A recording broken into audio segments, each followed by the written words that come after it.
Hi boys and girls, today I'm going to show you how we make space Play-Doh. I made this dough earlier. I used flour, oil, salt and warm water.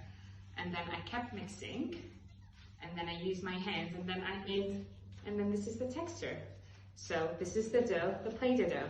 And I have blue food coloring, I have different colors of glitter, and I have where you can find it in any supermarket, or you can get to decorate your Play-Doh. It's a little bit glittery and it's shiny, it looks very nice.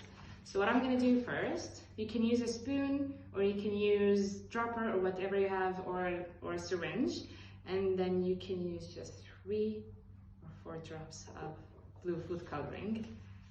And then if you don't want to have glue all over your hands, you can wear gloves, and then you just mix the dough. You can use some more.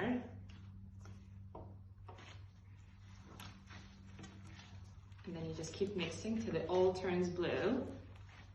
And then you can use a little bit of glitter.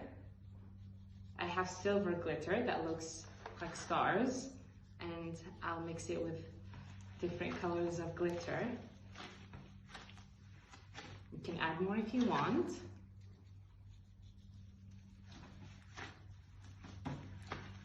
And this will be our space Play-Doh.